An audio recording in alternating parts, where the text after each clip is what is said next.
What's Up and Why, bringing you the bright side of life, one fun moment at a time. Brought to you by the New Thought Media Network. Please put your hands together for your hosts, Rev Casey Taylor and Miss B Lovely.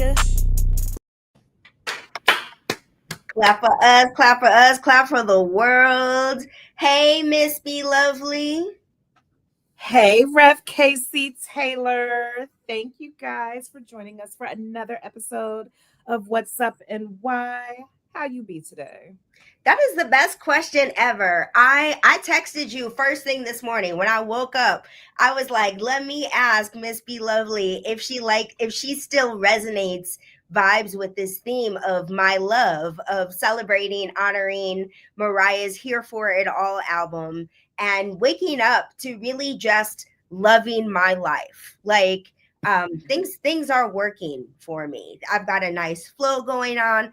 I'm enjoying a life of freedom. I cannot complain. How you be? I love that. I be tired. I've been working a very tough overnight shift, like 11 p.m. to 7:30 this week. So I've been trying to be gentle with my body and get rest where I can. But I'm also very excited because it's my favorite season of the year. Tomorrow's Halloween. I'm heading down south to be with my sister cousin, Gigi. We're going to take her little boys who are 2 and 1 trick-or-treating. So very excited about that. We're all going to be Super Mario characters. So I'm Princess Peach. The babies are Mario and Luigi. Gigi's going to be Yoshi. We have Waluigi, and then we have Wario. So it's going to be a fun time. I'm excited for this because even though I'm there for the kids, I'm also there to, relive my childhood. I love it. That is adorable. I don't even have a Halloween costume plan. I'm not even gonna lie. I was looking to see. I put this shirt in the car. I found a shirt in the kitchen this morning that was like free shirts with the donation to Canna Church, and Canna Church is my vibe. Halloween shirt. There was a bunch of clothes there. Only one of them was a Halloween shirt. I tried it on. I was like, okay, this is what I'm wearing tomorrow. Like, I'm grateful the good Lord, that spirit, my understanding of the universe presented me with this incredible t-shirt, and I'm gonna drop them a donation. The little sign was like, donate whatever item. Yeah, so I love love that. that you doing some real stuff, not just putting a t-shirt you found on the kitchen. But is Travion, is he about to be Wario? Is he in your crew? He's Waluigi. Okay. He's gonna be Waluigi. So it's so okay. So we've been doing this. This is 3 years in a row. Like both myself and Travian, we both live far away from where Gigi and the babies are. We always travel to her and the kids to go celebrate Halloween with them. And I had a very interesting conversation at work today because we was talking about like Christianity and how Christians look down on Halloween and everything. And I was saying, like, yes, I grew up in a church household, but my mother never correlated Halloween with like, all the negative things that like Christians put with Halloween. And we was talking about that at work, like how a lot of Christians like prefer to do trunk or treats instead of going trick or treating and everything. And I just want to know, like, where in the Bible did it say like, it's demonic or frowned upon to celebrate Halloween? Like Halloween to me is all about fun, candy, and the one night out of the year where you could dress up as whatever you want and nobody's going to judge you. As I said, I always have mad respect for your personal relationship to Christianity, that you aren't defined by the culture of Christianity, that is about you and your relationship to the sacred book, your understanding of your sacred connection with God, with Jesus. And I got love for it. That's why I invited you to co-host this show on the New Thought Media Network with me. Thank you. I've always seen it as, it's about your heart, how you treat people, how you look out for other people. And that's the main thing about Christianity. Not just Christianity, but when you look at all religions, like most of them focus on, treat people the way how you want to be treated, spread love, look out for the sick, the poor, the hungry, and all that stuff. So I'm like, I still worship God, still love me some Jesus, but I still love dressing up and getting me some candy and having fun on Hallows Eve that has absolutely nothing to do with, demonic things. I hear that. I have love and respect for it. And speaking of love and respect, I'd love to shift our conversation to give reverence. It's giving reverence because as you were talking about this concept of being somebody who leads with these themes and leads with these principles, as I've been reflecting on my week of who I'd like to give reverence to, what has really come clear for me is the Al-anon program. I started attending. I walked into my very first Al-anon meeting close to 2 years ago. They call it your Al-anon birthday is Uh-huh.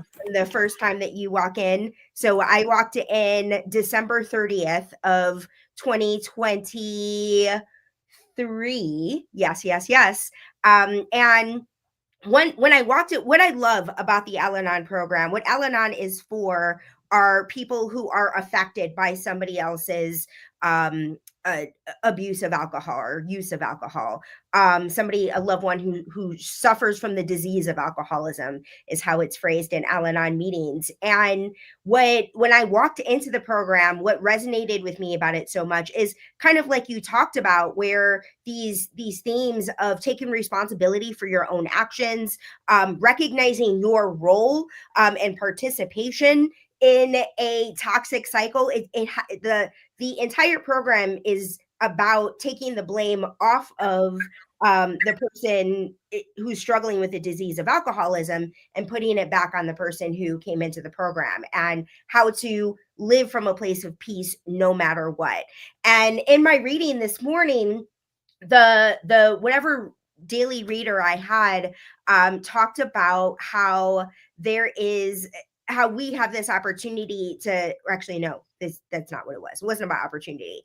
It was about how the person who walked into Al-anon for the first time heard about other people saying that they were thankful to be in this group. And they're like, how could you Mhm. possibly have gratitude for needing a space like this? And that person recognized through their own journey the joy of the lessons, the blessings, the community that come out of that Uh-huh. experience that you would have never been eligible for if you didn't have somebody in your life who struggled with the disease of alcoholism. And I Yeah. absolutely feel that way, that I've gotten opportunity to see so much of my control issues, and it's affected every area of my life that I just want to give reverence and celebrate this organization and the way that this program has impacted my life. Hmm.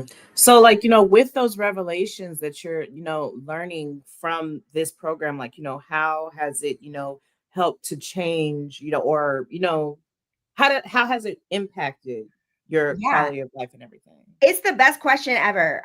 So the way that Al-anon works is very similar to the way recovery programs in general works, where there's 12 steps.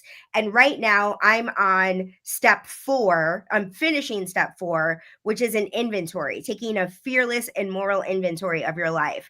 And there's a workbook, a really, like, I wouldn't say it's a thick workbook, but it it has like 20-25 qualities, like things like honesty, anger, resentment.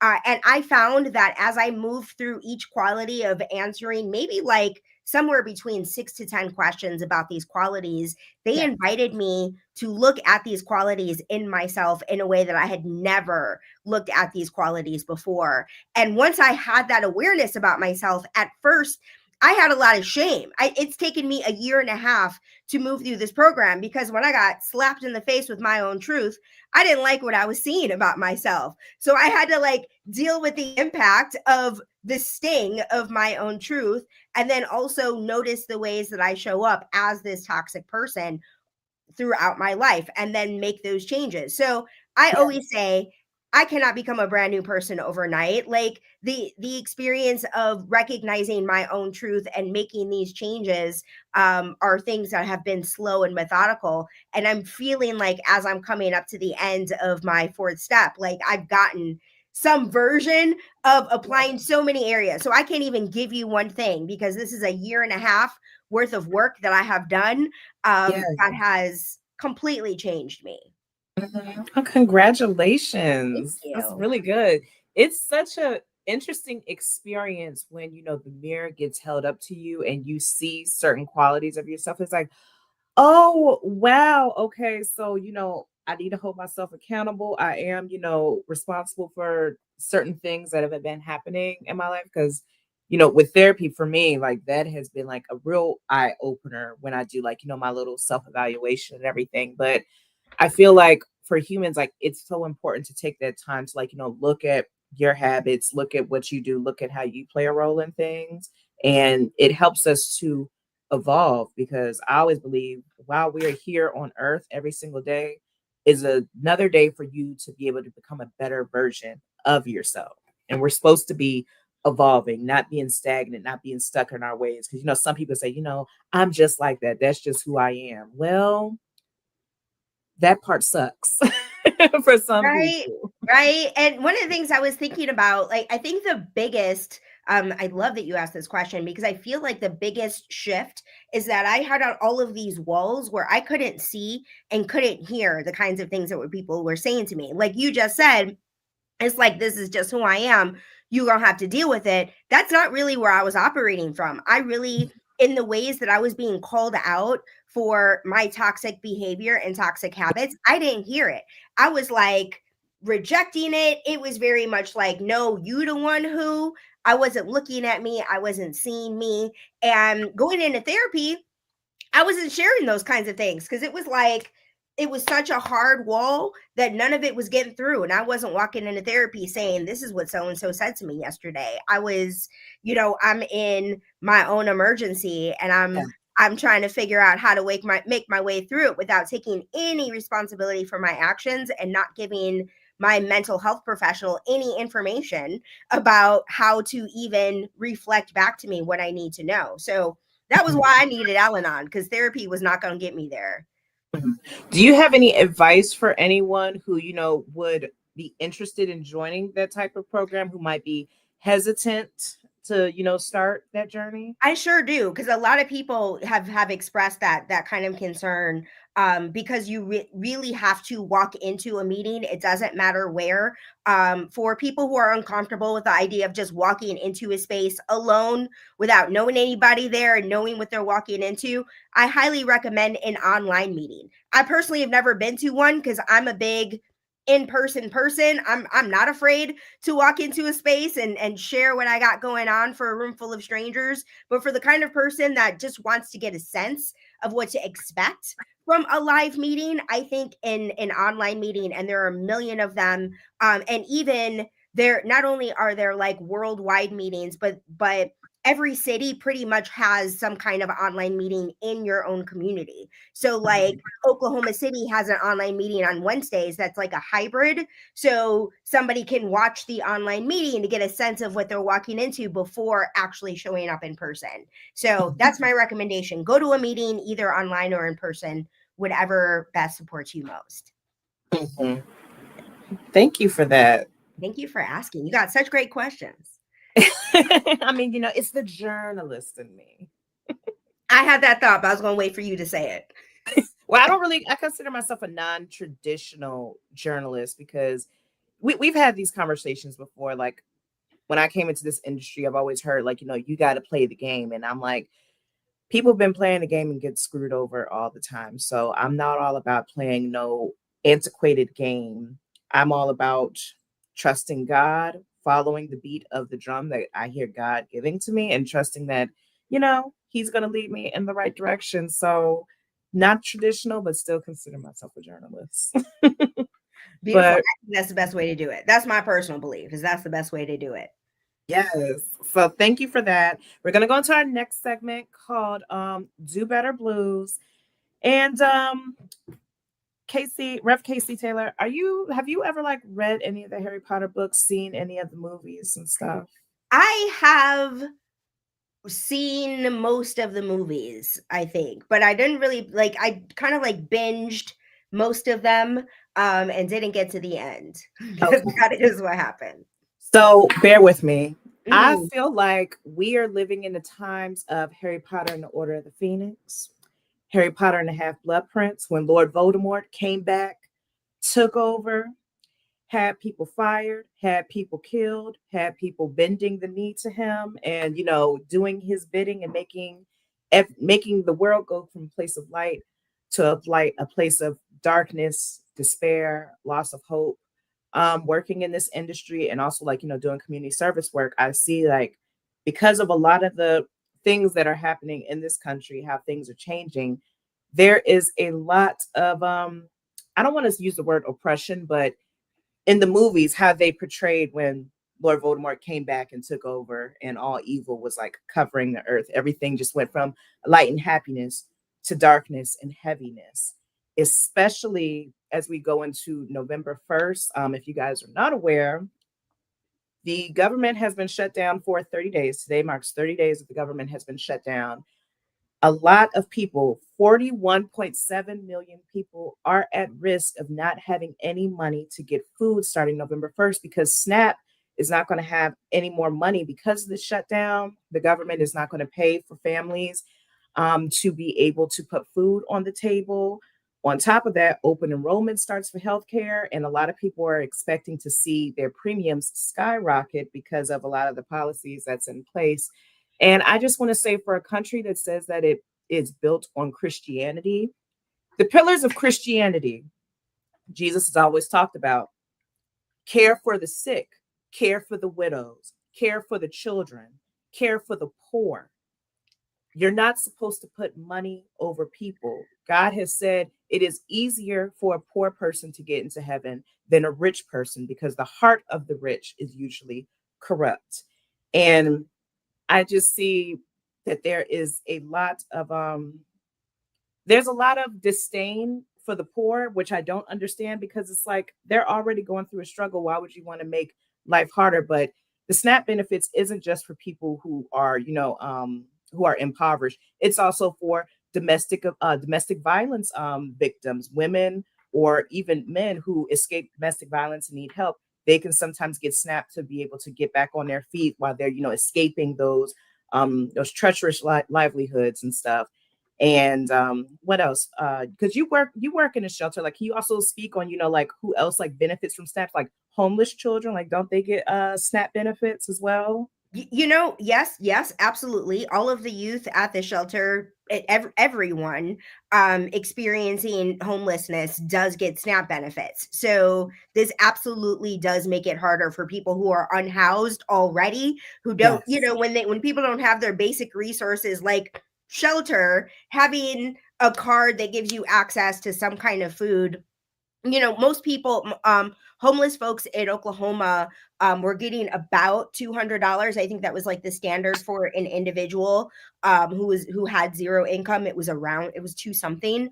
So yeah, like that's $200 that they have to um worth of food that they have to receive from nonprofits that are already overextended, that already having a hard time feeding the people that seek services, and now you've got at least $200 per person worth of food that unhoused people don't have access to. But I do want to hesitate. I'm going to stop just for a moment, just because I feel like we've witnessed a lot of these, like, coming up to the final moments. We have a lot of conversations in the weeks leading up to a deadline like November 1st. And I personally, I'm in a place that I don't want to get into the weeds of what happens on November 2nd if nothing Mhm. changes. Because I do believe that, as vocal as we've been as a country about how this isn't okay, and it's been a bipartisan situation, that people, regardless of what they believe politically, and you mentioned that there's some disdain towards poor people, which is just doesn't matter what side of the aisle somebody's on. If they don't support the poor, that's just who they are. But there's a bipartisan support for not only access to people getting food, but also, as you said, healthcare as well, that basic healthcare as well.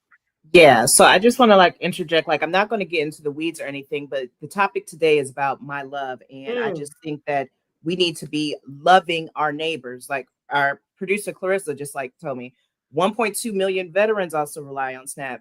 40% of people who rely on SNAP are either elderly or disabled. And not only that, a lot of federal workers are having to like go to food banks and stuff because they haven't gotten paid. Like they've missed two paychecks and everything. And I see a lot of rhetoric online and stuff with people saying, oh, pull yourself up by the bootstraps on this thing. I'm like,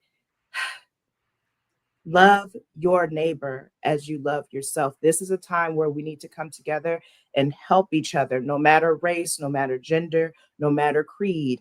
We're all human. We all deserve to, live a life where we are housed, have equal access to food, have equal access to healthcare and everything. And the whole rhetoric, like of people saying, like, oh, they need people who rely on SNAP need to, get a job and everything. A lot of people don't know a lot of SNAP benefits, in order to qualify, you have to work at least 15 or 20 hours a week. So people are working and everything, but I just think that a lot of love is needed during this time. If you have any money to donate to any of your local food banks, or food pantries, I would definitely suggest it. I will also suggest, maybe volunteering and helping so you could be out there in the community and like meet the people who are, really being affected by all of this. And I just think that as a whole, we need to put humans over money, because I just see that there's a lot of priority over the rich, a lot of benefits going to people who are rich, and yet the average person, middle class, lower class, are left to suffer. And during all this time, I know love can't pay the bills, but loving and supporting one another and being there for people during this time where it feels like, we're under Lord Voldemort's reign. I'm just making a reference to Harry Potter because that's my that's my jam, and we're in Halloween season.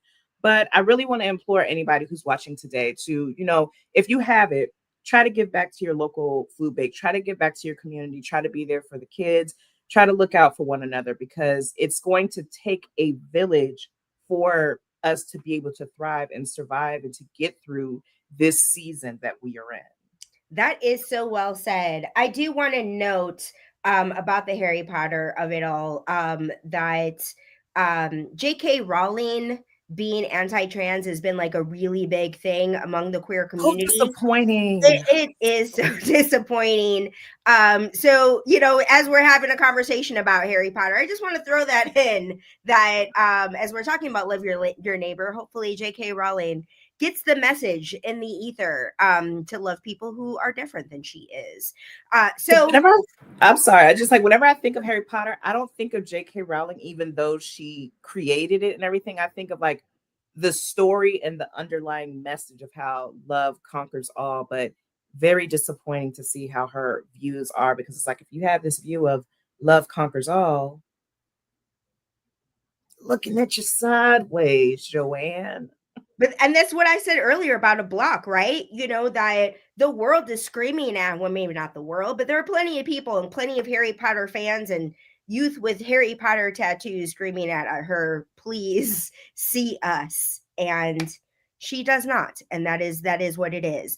So I find that spiritual practice is incredibly supportive for me, to manage and face and address the things that are happening in the world, happening in my world, that I don't like.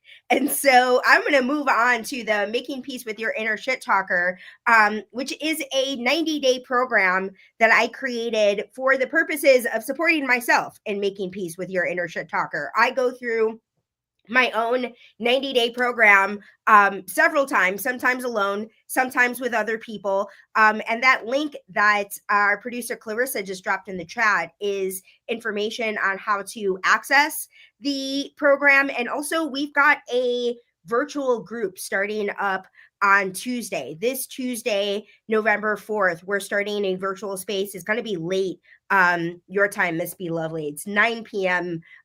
Eastern, 8 p.m. Central, 6 p.m. Pacific, because it's virtual. It's all over the map. Why do people hate the Eastern Coast? Because I got all my people are on the West Coast. I came from California, so I gotta adjust to the Californians, and I got more of them hopping onto this space, joining the virtual space, then I got some East Coasters. So that's the situation. So as I the question, the making peace with your inner shit talker program question, that I'd like to highlight is from day 10. And I posted that I posted online like yesterday that I have 16 monthly prayer partners and one weekly prayer partner. So it inspired me to think about the day 10 reflection question. What feelings come up for you when you think about having a prayer partner? So, what about you, Be Lovely? What is your experience, relationship history with prayer partners? I used to be kind of shy having a prayer partner because when I have my prayer time, I think of that like as my alone time having a personal conversation with God. But Regina is usually my partner since we talk on the phone every day. When it comes time to prayer, I'm like, hey, do you want to, join me in prayer? And with her, I just see it how I see it is I'm praying for both of us, and she's like, absorbing the prayer, and I feel comfortable. Haven't prayed with like another person, like outside of, you when we decide to pray together and stuff sometimes, but I think I kind of prefer praying by myself because not that I tend to ramble, but I don't know, I just see it as having like a personal conversation with God. Not that I'm opposed to a prayer partner, but I prefer my own I personal hear conversation. that. And I really appreciate you saying that because we come from such a spiritual family where I do know our like prayer is huge. There our little cousin Chase prays with his mother and grandmother pretty consistently and like names us by name in his evening prayers. And I found that it within our family, most people don't want to pray together. Like each and every individual member of our family, my mom, who's a devout Jew, doesn't, they will pray with me. I can speak the prayer, but I noticed that our family doesn't really like to pray publicly. And I remember during COVID, you remember when we did the Marco Polos? We got online and connected. We prayed over our little cousin RJ going to college together like nothing, Yes. like when there's like a moment where I don't know, there has to be a pandemic. I don't know, um, but I will say the reason that I personally that I have currently 17 going on 18, just picked up another one when I posted that online, is that what my prayer partnership experience looks like is a recap. So if I meet with somebody monthly, I let them know what I've been doing over the course of the last 30 days. And it creates that opportunity to keep certain people in my life, some of them who live in California, like I mentioned before, us having a weekly prayer makes it so that I get to catch up with their life. They get to catch up with mine. And what we do in prayer partnership is pray for each other. So we listen to the recap, and through the process of summarizing our week, our month, whatever, we identify individually what qualities we'd like prayer for. And then that person like asks some follow-up questions, and then one of us will pray with those person's qualities in mind. The other one will finish off the prayer leaning into that other person's qualities in mind, and that's what it is. Okay. So I noticed that it's not common. So like let me just invite you to really think about your relationship to prayer, and consider being a little more formal with finding people in your life, like maybe our cousin Cece. She gets to step out of her comfort zone and pray with you, something like that, where um, we get to support one another, have that opportunity, like you mentioned with therapy, to really recap, to think about what do I want prayer around, and get that support from somebody that you love or somebody that you're close to or someone you don't know at all, but having them be your prayer partner gives you an opportunity to get vulnerable and get to know them. Yeah. Okay, that's a good point. I can look into, ways I can get a little bit more comfortable praying more publicly. I just got to get out of that psyche that was drilled into my head from a child. Like it's something sacred, like you have to do in private. Well, then I'm gonna invite you to be the one that prays us out of this, even though you do it all the time. Um, We're Okay. right at that 12:30 mark. So if there's anything else you'd like to say, want to hop us right into prayer, I'm I can down. say everything I want to say in prayer. So, as we get settled in into, however makes us comfortable when we pray, I like to close my eyes and bow my head. I'm just thankful that we had this opportunity to have this conversation to reach the people that we've been able to reach, and I hope that this episode really resonates with people, really helps people to take into account of loving your neighbor, being able to do some self reflection and looking at yourself and seeing what are things that need to be improved on, and just moving more with love intentionally on purpose, loving the people next to you as you would love yourself. Because when we pour out more love, we receive more love. And with that, I'm going to end by saying amen. And so it is. Have the best day ever. Thanks for joining us.